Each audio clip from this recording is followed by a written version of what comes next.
오늘은 악인은 내가 처리한다. 너희 할 일이나 하라. 악인은 내가 처리한다. 너희 할 일이나 하라라는 제목으로 하나님 말씀 증거하도록 하겠습니다. 지금 하박국이 하나님 앞에 이제 문제를 가지고 질문하는 것이 나왔습니다. 첫 번째 질문은 유다가 이렇게 악이 횡행하는데 그걸 강포라 그랬죠. 유다의 강포. 하나님 이거 바로 세워 주셔야 되는 거 아닙니까? 선한 의지예요. 선지자니까 유다가 이렇게 악에 빠져 있으면 안 되니까 건져 주십시오. 그때 하나님의 대답이 뭐냐?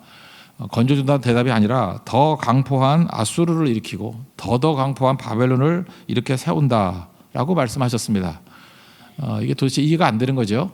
그러나 여기서 얻은 이익도 있죠. 질문했기 때문에 유다밖에 안 보이던 그 시각을 전 세계적인 시각으로 또 미래의 시각으로 이렇게 열어준 거죠. 그래서 하나님께 질문하면은 무조건 깊어지고 넓어지게 되어 있다는 것입니다. 그래서 하나님께 질문해야 됩니다.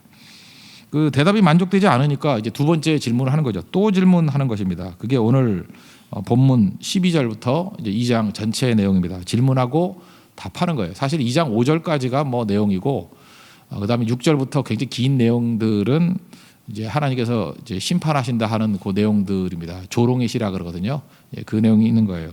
그러니까 내용을 보면 이렇습니다. 질문과 또 대답이 있다는 거예요. 또 질문과 또 대답.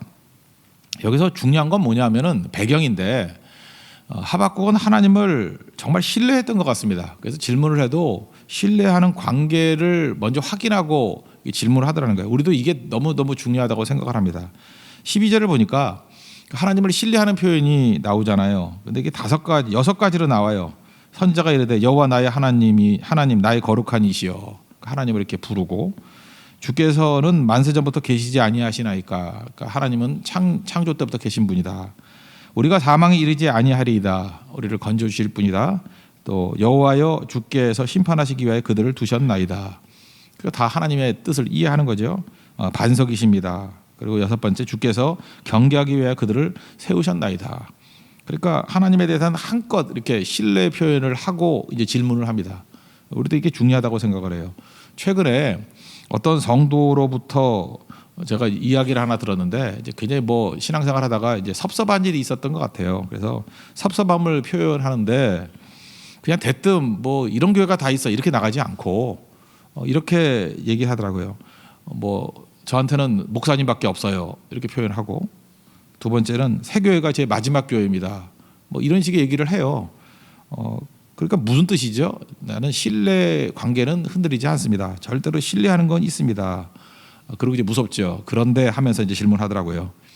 근데 제가 사실은 고마웠어요. 뭐 제가 답해줄 수 있는 질문도 아니었는데 어쨌든 참 고마웠어요.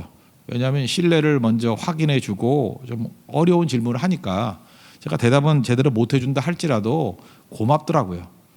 지금 하나님 앞에서 이 하박국의 태도가 그런 거였다고요. 하나님을 전적으로 신뢰합니다라고 하는 표현을 6가지를 하고 그 다음에 하나님 앞에 죄송한 마음으로 또 이렇게 질문을 하는 것입니다. 그러니까 신뢰가 너무너무 중요한 거죠. 옛날에 만화 영화 뭐 종종 제가 얘기했는데 알라딘. 제가 알라딘 보면서 참 복음적이다라고 느꼈던 게 그거예요. 알라딘하고 자스민 공주하고 이렇게 연애하잖아요. 뭐 사랑하는지. 근데 신분이 다르니까 여자는 높은 신분 공주고 뭐 남자는 뭐 허드렛 남자고 그러니까 이게 잘 안 되잖아요.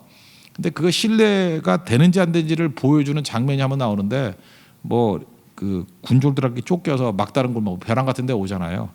그때 얘 그 묻지요. 알라딘이 자스민 공주에게 Do you trust me? 나를 믿느냐? 나를 신뢰하느냐? 그랬더니 깜빡깜빡하더니 눈 무지 크거든요. 만하니까 깜빡깜빡하더니만 눈이 얼굴에 반이에요. 깜빡깜빡하더니만 yes. 그리고 점프하더라고요. 그랬더니 같이 점프해서 양탄자 타고 날아가 버리는 거고 그런 장면이 뭐 노래 막 나오고 저는 그 장면이 제일 인상적이었고 뭐 설교 중에도 제가 여러 번 인용을 했던 것 같아요. 그게 바로 뭐냐 사랑은 신뢰거든요. 그 신뢰되고 난 다음에 그 다음 얘기는 다 이해가 되는 거예요. 앞뒤 정황이 왜 공주하고 허드렛 남자하고 그 저렇게 되는지에 대한 것들이 다 이해가 되는 거예요.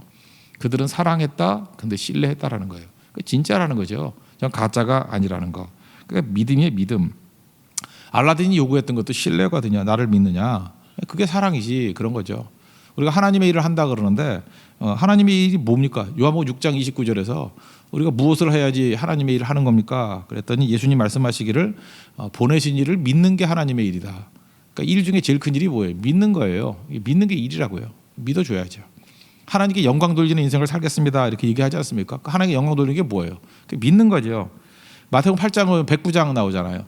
그 뭐 종 하인 병 걸렸는데 중풍병 걸렸는데 뭐 고쳐 주러 간다. 예수님이 가신다 그랬어요. 그랬더니 올 필요도 없다고 말씀만 하시면 된다고. 나도 밑에 있는 사람한테 명령하면 듣듯이 그 예수님도 이 병 같은 거는 예수님 밑에 있는 거 아니냐고 말씀만 하옵소서 그럼 낫겠습니다. 그 예수님이 놀라셨죠. 이런 믿음 본 적이 없다고. 그게 무슨 얘기예요? 그게 예수님이 가장 큰 영광을 받으신 거예요. 그러니까 우리 교회가 하나님께 영광 돌리는 교회가 되려 그러면 하나님 일을 많이 하는 교회가 되려 그러면 뭐 똑같은 얘기인데 믿는 거예요. 그죠? 믿음 가지고 그냥 우리 모일 때도 믿음 가지고 해야 되고 행동도 믿음 갖고 해야 되고요. 행사들도 믿음 갖고 해야 되고요.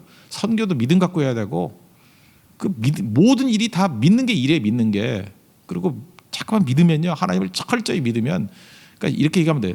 뭐 이렇게 딴 교회를 비하하려는 건 아니지만 한 100개 교회가 있는데 99개 교회가 안 믿는 얘기를 우리는 믿어요.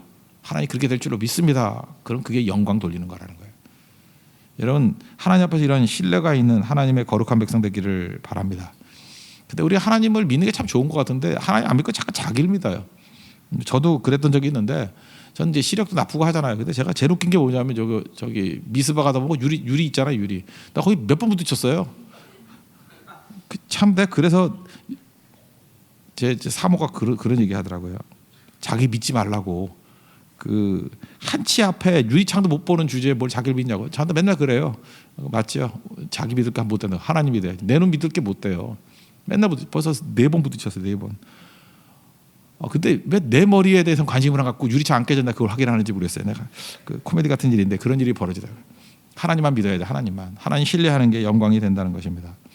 그리고 이제 어렵사리 13절에서 묻죠. 한 번 더 얘기하자. 하나님은 눈이 정결하시고 악을 참아 못 보시는 분인데 이 두 가지 얘기를 해요. 이 거짓된 자들을 왜 방관하시고 의로운 사람을 삼키는데 왜 잠잠합니까? 하나님 왜 방관? 이게 두 번째 질문이에요. 13절이 왜 방관하시고 잠잠합니까? 또 다른 얘기가 뭐예요? 앞에 얘기했던 걸 합친다 그러면 왜 더 악한 자들을 사용해서 심판하시려고 그러십니까? 왜 더 악한 자를 사용하십니까? 이게 이해가 안 되는 거예요. 하나님 어떻게 악이 도구가 될 수 있습니까? 하나님의 도구가 될 수 있습니까? 이런 질문을 하는 거예요. 그러니까 뭐 잘 모르면 질문할 수도 있죠. 그죠? 그러면서 막 비유를 드는 거예요. 그럴 수 없다라는 거에 대해서 조심스럽게 설명하는데 14절에서 17절까지 문제예요. 뭐 바다의 고기를 잡는 것 같이 이 바벨론 사람들이 잡을 거고 벌레같이 우리를 대접한다고. 그물과 투망으로 우리를 잡아가듯이 잡아간다고. 그리고 얘네들 우상 숭배자니까 16절 보니까 그물에 제사하고 투망에 분향한다고. 이런 말도 안 되는 자들을 어떻게 하나님이 사용하십니까? 라고 하는 게 질문이에요. 하나님 더 강포한 자를 어떻게 사용하십니까? 그러니까 우리 한국말로 하면 이건 아니잖아요 라고 하는 얘기예요. 하나님이 옳은 건 아는데 납득이 안 돼. 이건 아니잖아요 하나님. 그러면서 또 2장 1절 넘어가니까 그러면서도 하나님의 응답을 기다려요. 내가 파수하는 곳에 서며 성루에 서리라.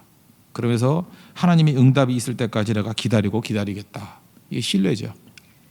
그래서 저는 하박국의 이 내용을 보면서 참 신뢰하는 거. 신뢰는 기다리는 거거든요. 하나님이 응답하실 때까지 내가 기다리겠습니다. 너무너무 좋은 것 같아요. 그죠? 이렇게 기다리는 마음. 그래서 쭉 읽어가면서 우리가 이 땅을 살아가면서 상처 있고 어려울 때 어떻게 살아야 될지 하나님이 일하실 때까지 기다리는 거예요. 내가 먼저 나서지 않고. 그러니까 하박국의 믿음이 참 좋은 믿음입니다. 우리 뭐 그 코미디 같은 뭐 그런 거 있대. 어느 집에 갔더니 쿠션이죠, 쿠션. 쿠션이 되게 재미있는 쿠션이 하나 있더라고. 뭐 앞에 보니까 인내를 구하는 기도. 어디 뭐 기독교 백화점에 파는 것 같아. 인내를 구하는 기도예요. 그래서 재미있어서 뒤집어 봤더니 주님 저에게 인내를 주옵소서 지금 당장 그렇게 써 있더라고. 그러니까 웃으라고 하는 소파 쿠션인데 그 재미있는 쿠션이더라고 앞에 뒤에. 우리 참 인내를 못 하잖아요, 그죠? 근데 하나님 앞에서 인내해야죠. 오늘 내용은 이거예요. 요약하면 하나님의 답은 이제 굉장히 긴 얘기인데 첫 번째는 하나님의 때가 있다라는 거예요. 네 타이밍 맞추려고 하지 말고 내 타이밍 맞춰야 된다. 첫 번째예요. 이거 한번 설명을 한다 그러면 2절에 보니까 이거 잘 기록하라 그랬고 3절에 보니까 이 묵시는 정한 때가 있나니 속히 이른다 이 말씀이에요. 그죠? 그러니까 지체되지 아니하고 때에 맞춰서 이룬다. 이게 하나님의 응답이에요. 너는 지금 왜 이런 식으로 하냐 그런지 모르지만 하나님의 때가 있다라는 거예요. 우리 하나님을 믿는다는 건 하나님의 시간도 믿는다는 거죠. 그러니까 우리는 항상 이게 문제예요. 우리 때와 하나님의 때를 놓고 그러니까 하나님을 믿는다라는 거에만 초점을 두고 하나님 믿으니까 하나님의 뜻을 내 때에 이루어 주세요. 이건 반쪽 믿음인데 하나님의 뜻을 하나님의 시간에 이루어 주십시오. 그게 믿음이라는 거예요. 그러니까 우리 너무 많이 윽박지르잖아요. 뭐 부흥도 빨리 부흥 주세요. 뭐 이러고요. 결혼도 뭐 하나님 2달의 시간을 드리겠습니다. 맨날 이러잖아요, 그죠? 지금 뭐 좀 시간이 남네요. 뭐 이제 10월쯤 되면 미치겠어요. 뭐 하나님 3달 남았습니다. 하나님께 협박하고 막 그러잖아요. 그러니까 우리의 때에 맞추는 게 문제예요, 우리가. 그러니까 하박국한테 준 메시지는 뭐냐면 네 때가 아니고 내 때가 베스트야라고 하는 게 하나님의 말씀입니다. 여러분 우리 부모님들도 이렇게 자녀들 사랑하잖아요. 근데 내 방법과 내 때가 꼭 맞지는 않는 것 같아요. 하나님의 방법과 하나님의 때가 맞는 것 같아요. 저도 이게 자녀를 양육하다 보니까 안쓰럽잖아요.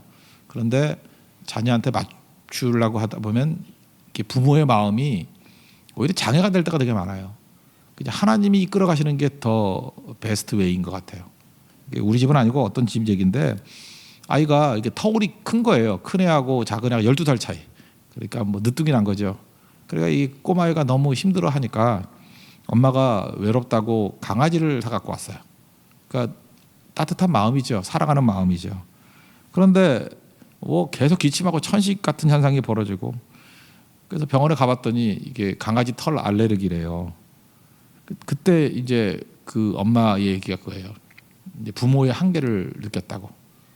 나는 자녀를 사랑한다. 그건 있었지만 그래서 내가 제일 좋은 걸 준다고 줬는데 그게 걔한테는 치명적인 것이 돼버렸다. 그게 인간의 한계라고요. 그래서 인간의 때에 인간의 방법으로 가장 좋은 걸 줘봐야 그게 안 되는 거죠. 그래서 진짜 지혜로운 부모는요 하나님께 기도합니다. 하나님 내가 이 자녀를 너무너무 사랑하는데 저는 잘 모릅니다. 하나님이 가장 좋은 때에 가장 좋은 방법으로 주십시오. 그게 좋은 거예요. 우리는요 탕자 아버지같이 잘 못해요. 이렇게 집 나간다 그러면 내버려지 허용 못한다. 실패를 허용 못한다고. 그러니까 붙들어 둬가지고 성장을 못하잖아요. 그때는 우리의 진짜 아버지 되신 하나님께 구해야죠. 하나님께 맡깁니다. 하나님 세워주시고 훈련시키시고 돌아올 수 있도록 이끌어 주십시오.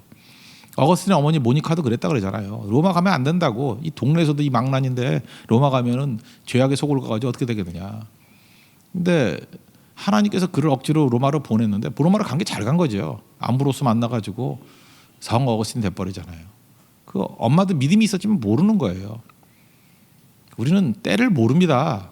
오늘 성경 말씀이 이거예요. 때는 내가 하는 거지 네가 하는 게 아니라는 거예요. 그래서 기다리고 또 기다리는 거죠. 사도 바울 예를 한번 들어볼까요? 사도 바울도 그 방법은 몰랐어요. 우리 아시잖아요. 20장 21장 사도행전에 보면은 예루살렘 가면은 잡힌다. 뭐 빌립의 딸들도 예언하고 아가보도 예언하고 가지 말라고. 그랬더니 나는 목숨 걸고 간다 그러잖아요. 갔더니 하나님의 방법과 하나님의 때에 그를 이끌어서 로마까지 가게 만드시죠. 잡혔어요. 감옥에 들어갔어요. 감옥에 들어갔더니 그게 당시 바울도 몰랐고 주변 사람도 몰랐을 거라고. 근데 하나님의 때에 하나님 방법으로 건져주는 게 맞죠. 그 사도행전 20장 12절에 보니까 사도 바울을 죽이지 않으면 죽이기 전에는 먹지도 아니하고 마시지도 않겠다고 하는 사람이 40명 있었대. 테러리스트 40명. 그러면 거의 죽죠. 근데 감옥에 있으니까 못 죽이잖아요. 그죠? 그래서 보호해 준 거라고. 이게 사실 갇힌 게 잘 갇힌 거예요. 갇히지 않았으면 예루살렘에서 죽었다고. 근데 잘 갇혔죠. 가이사랴에서 이렇게 갇혀 있었던 게 잘 갇혀 있었던 거죠. 2년 동안. 그리고 로마로 가는데 그 비용도 엄청 들잖아요. 근데 국비로 가잖아요. 감옥에 있으니까 죄수니까 돈 하나도 안 들이고. 그다음 로마로 갔더니 죄수로 돼 있으니까 근위대 보초가 하루에 24명씩 바뀌잖아요. 그래서 복음 증거할 수 있고 얼마나 편해요. 그죠? 앉아 있는데 알아서 와가지고 제자 훈련 다 시킬 수 있고. 지나놓고 보니까 빌립보서 1장 같은 데 뭐예요? 이게 하나님께서 하신 일이라는 거잖아요. 내가 갇힌 것이 오히려 복음이 진보를 이루었다고. 이게 하나님이 하시는 일입니다. 우리가 이것만 놓고도 믿어야 되죠. 하나님이 우리에게 제일 좋은 거 주시는 거예요. 하나님은 늦은 분이 아니에요. 하나님 우리 버려두는 분이 아니라고. 내게 가장 좋은 때에 가장 좋은 방법으로 베스트를 주시는 분입니다. 여러분이 뭐 저도 그렇고요. 내가 원하는 거 다 구했다 그러면 우리는 망했을 거예요. 하나님 그렇게 안 하시거든요. 그러니까 하나님을 신뢰하는 하박국의 그 믿음이 있기를 원합니다.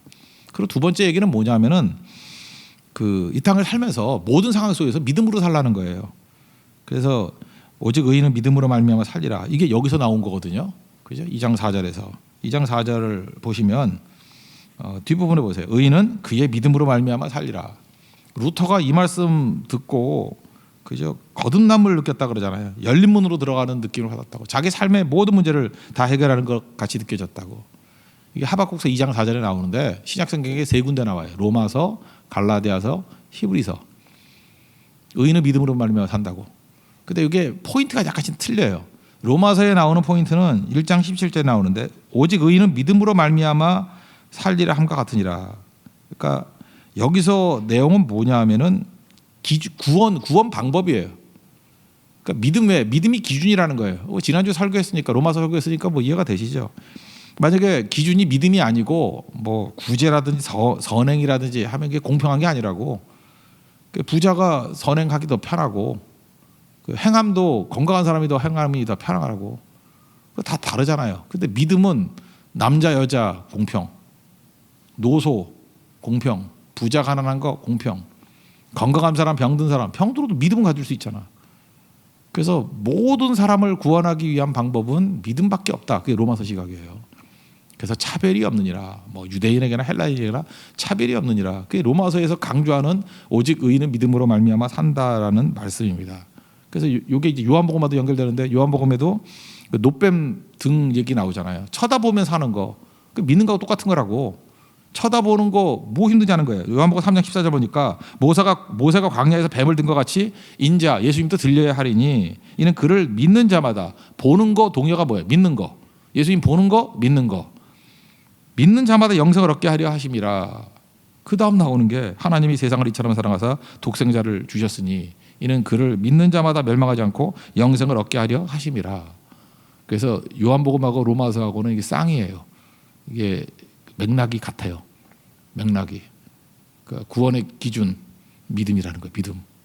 구원의 얘기예요. 구원의 얘기.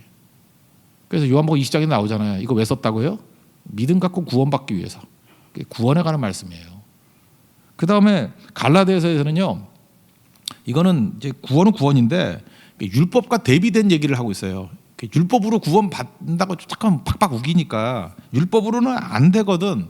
그러니까 되긴 되는데 율법을 다 지키면 돼요. 근데 불가능하다 뭐 이런 얘기예요. 불가능하다. 갈라디아서 3장 11절에 나오는데 또 하나님 앞에서 아무도 율법으로 말미암아 의롭게 되지 못할 것이 분명하니 하도 율법으로 된다고 팍팍 우기니까 이는 의인은 믿음으로 살리라 하였습니다. 이 하박국서 2장 4절을 또 인용해요. 이건 뭐냐면 율법을 어떻게 다 지키냐 이것이 갈라디아서 3장에 나오는 쭉 얘기들이에요. 우리가 율법을 어떻게 다 지키니 이 멍청한 놈들아 거짓말하지 마. 우리가 율법을 어떻게 다 지켜? 하나만 어기도 다 어기는 건데 이건 불가능하다는 거예요. 뭐 이론상은 가능한데 불가능하다. 이런 거하고 똑같은 거예요. 우리나라가 2패를 당했는데 월드컵. 근데 뭐 16강에 올라갈 수 있는 가능성이 있다며. 참 우리는 이상한 로또 민족이야. 맨날 그 가능성만 얘기를 해요. 그래서 한국이 16강에 올라갈 수 있는 가능성이 뭐냐 그랬더니 일단 멕시코가 스웨덴을 이겨야 되고 그다음에 한국이 독일을 이겨야 되는데 그냥 이기면 안 되고 2골 차 이상으로 이겨야 된대요. 그러면서 확률이 뭐냐 했더니 어디서 나온지 뭐 1%래. 내가 볼때 1%도 안 되는데 거의 없는 확률. 여러분들 한국이 16강에 올라갈 걸 믿으십니까? 진짜 믿으세요? 우리가 2대 0으로 이길 확률보다 독일이 우리에게 7대 0으로 이길 확률이 더 높대요. 예. 그런데 그걸 믿냐고. 그래도 이 정도 가능성이 있다 그래도 믿을만 하지. 그죠? 그래도 있을 수 있죠. 뭐 독일이 뭐 갑자기 뭐 식중독이 돼가지고 뭐 하나도 못 일어나고 그럴 수도 있고 그렇잖아요. 그러니까 이건 뭐 가능한 일이죠. 그래도. 그런데 이런 거라 그러면 가능하겠어요? 100m를 여러분이 9초에 뛰면 구원 준다고. 9초에 어떻게 뛰어요? 100m를 9초, 13초도 아니고 9초예요. 지금 구원받을 수 있는 길이 있다. 지금부터 수영해서 LA까지 수영해서 가라고. 로스앤젤레스까지 수영해서 갈 수 있어요? 이론적으로는 가능하죠. 나 수영 잘하니까 할 수 있지만 그걸 어떻게 가요? 걸어가라도 못 가요. 걸어가라도. 육지라 그래도. 근데 이게 방법이냐는 거예요. 율법이. 그게 성경의 시각입니다. 그러므로 우리가 구원받을 수 있는 유일한 길은 예수 그리스도의 십자가를 믿는 거. 그게 이제 갈라디아서의 관점이고, 히브리서 10장에는요 38절에 나의 의는 믿음으로 말미암아 살리라. 또한 뒤로 물러가면 내 마음이 그를 기뻐하지 아니하리라 하셨느니라. 그 히브리서의 관점은요 이거예요. 지금 주님이 고난이 너무 많으니까 재림 언제 하느냐 이거 기다리고 있는 사람들이거든요. 여기서의 믿음은 낙심하지 않는 걸 믿음으로 봤어요. 그러니까 낙심하지 말고 타협하지 않고 오직 믿음 붙들고 이겨내라, 그런 뜻이에요. 그러니까 이 믿음이라는 게 굉장히 광범위하게 쓰였다는 걸 알 수 있죠. 구원의 방법, 그다음에 핍박을 이기는 힘, 견디는 힘, 그죠? 그다음에 우리가 뭐 공로로 율법으로 하는 것 말고, 그죠? 우리가 유일한 구원의 길, 뭐 이런 식으로 설명을 달리하고 있다는 것입니다. 그러니까 이 땅을 살면서 모든 부분, 지난주에 설교했잖아요. 그죠? 구원도 믿음이고 축복도 믿음이고 이 땅의 승리도 믿음이에요. 그러니까 모두 우리 삶은 단순한 겁니다. Insanely simple. 오직 믿음으로. 뭘 해도 믿음이에요. 예배드려도 믿음, 먹는 것도 믿음으로 먹어야 되고요. 그죠? 데이트도 믿음으로 해야 되고 다 믿음으로. 사업도 믿음으로 해야 돼요. 사업도. 양육도, 자녀 양육도 믿음으로 해야 돼요. 그게 오직 의인은 믿음으로 말미암아 살리라. 이게 해답이에요. 그러니까 하나님의 때가 있다. 그리고 나머지는 믿음으로 살라. 그리고 이제 6절 이하에 나오는, 여기는 이제 조롱의 시라 그러는데 이건 간단히만 설명할게요. 그 하나님이 심판한다는 거예요. 그래서 5가지 카테고리로 얘기를 해요. 이 교만한 놈들이다. 그래서 5절에 보니까, 5절만 보면 그는 술을 즐기면 이게 자축한다는 거예요. 이겼다 그런다는 거예요. 그리고 가만히 있지를 못한대요. 막 확장하려고, 죄를 확장하려고 그러고. 그래서 이걸 보면서 느끼는 게 뭐냐면, 이게 죄 가운데 막 교만에 빠져 있는 사람들 보면은 마치 풍선을 부는 것 같아요. 이게 풍선을 계속 불잖아요. 그러면 커지고 하면 마음 약한 여자분들은 이러잖아요. 소리 안 들려요? 그럼 막 귀 막고 언제 터질까봐 빵 터지지 언젠가는. 교만이 그거예요. 하나님 없이 자기 멋대로 가는 거는 반드시 터져버린다는 것입니다. 그래서 5가지 카테고리가 나오는데, 노략자들, 여기는 이제 눈에는 눈, 이에는 이 같아요. 그래서 인과응보 같이 노력한 놈들 있냐? 너도 박살난다. 이게 6절부터 8절까지고, 그 다음에 불로소도 걷는 사람들 쭉 나오거든요. 9절부터 11절까지. 너희들 그 물건들이 너를 저주한다, 이런 얘기가 나오고, 그 다음에 피와 불의를 기반으로 이렇게 세운 국가 이거 망한다, 그 얘기 나오고요. 그 다음에 다른 사람 인격을 말살시키는 사람들 이게 또 무너진다, 뭐 이런 얘기 나오고, 마지막 5번째는 우상숭배자들 무너진다. 그래서 이 조롱의 시라 그러거든요. 여러분들 혹시 이렇게 분노심이 너무 있거나 그럴 때 이 6절부터 쭉 읽어보세요. 읽어보고 이게 기도가 됐으면 좋겠어요. 하나님이 반드시 심판하신다는 거. 하나님께서 반드시 모든 것을 그 합리적으로 선으로 바로 세워주신다는 것입니다. 그런데 이 조롱의 시 가운데 중앙에 14절에 이런 말씀이 있어요. 이는 물이 바다를 덮음같이 여호와의 영광을 인정하는 것이 세상에 가득함이니라. 물이 바다 덮음같이, 노래도 있죠. 여기서 나온 거예요. 하박국서가 이거 2장 4절에 믿음의 구절도 나오고요. 그 다음에 또 물이 바다 덮음같이 여호와의 영광을 인정하는 것이, 이거 여기도 나오잖아요. 굉장히 중요한 거거든요. 무슨 얘기예요? 지금 악이 횡행한 것 같이 보이지만 섬광과 같이 그때마다 물이 바다 덮음같이 여호와의 영광을 인정하는 것이 세상에 가득한 그 일들을 주께서 보여주신다는 거예요. 그러니까 여러분 상황이 너무 나쁘다 할지라도 주님 바라보는 거예요. 주님. 그게 꼭 필요하다는 것입니다. 지금 하박국 있는 상황이 어떤 상황이에요? 부조리, 모순 상황이에요. 그런데 하나님이 빛과 같이를 딱 보여주잖아요. 그죠? 그 상황 속에서 최종 심판 전에도 반드시 이런 일들이 벌어지게 된다라는 것입니다. 고린도후서 4장 6절을 보니까 예수 그리스도의 얼굴에 있는 하나님의 영광을 아는 빛을 우리 마음에 비추셨느니라, 이런 게 나와요. 그러니까 여호와 영광을 인정하는 거, 똑같은 구절이거든요. 요 그대로 하나님의 영광을 아는 빛을 우리 마음에 비춰주셨대요. 누굴 통해서요? 예수님을 통해서. 그러니까 요약하면 이거예요. 오늘날 부제로 삼았죠. 영광의 빛은 예수 그리스도에게서 찾아야 된다는 거예요. 그러니까 이걸 전체를 요약하면 하나님의 답은 이거예요. 야, 하나님의 때가 있다. 첫 번째 답. 하나님의 때가 있으니까 네 때 찾지 말고 하나님 때를 믿어. 그리고 두 번째, 믿음으로 살아. 그냥 모든 부분에서 다 믿음으로 살아. 믿음 붙들면 이겨. 그리고 마지막 세 번째는 뭐냐면 악인은 내가 처리한다요. 악인은 내가 100% 처리. 네가 손댈 거 없어. 사울은 내가 처리한다. 다윗에게 말씀했죠. 사울은 내가 처리한다. 대적들은 내가 처리한다. 악인은 내가 처리하니까 신경 쓰지 마. 너는 네가 할 일이나 해. 네 할 일이 뭐예요? 우리 신약식으로 표현하면 예수 복음 전파하는 일에만 힘써. 그게 메시지예요. 하박국이 이걸 깨달은 거예요. 내가 쓸데없는 걱정했네. 쓸데없는 거 생각했네. 악인 처리는 하나님이 하시는 거야. 나는 내가 할 일을 하면 돼. 내가 할 일이 뭐예요? 신약 백성들은 예수 그리스도의 얼굴에 있는 빛을 증거하는 거예요. 그게 여호와의 하나님의 영광을 아는 빛을 그리스도의 얼굴에 숨겨놨대요. 그러니까 우리가 할 일은 뭐죠? 예수님 증거하는 거예요. 그냥 이것저것 따지지 말고 죽어라 예수님 증거하는 거예요. 그러면 살아난다는 것입니다. 오늘 여러분 삶 속에 여러 가지 문제들이 있죠. 그때마다 하나님의 때가 있음을 믿으십시오. 그리고 꼭 믿음 붙들면 돼요. 그 순간에 믿음 붙들면 이깁니다. 그리고 최종적으로 악인은 하나님이 처리하실 것입니다. 분명히 처리합니다. 여러분 승리자 됩니다. 내게 맡겨진 사명 그것 때문에 방해받지 말고 최선을 다해서 우리 충성해서 열매 거두고 선교 현장에 나아가서 복음의 증인 될 수 있는 우리 믿음의 종 되기를 축원합니다. 예. 자리에서 일어나겠습니다. 91장 시간이 많이 갔으니까 1절만 찬양하겠습니다. 91장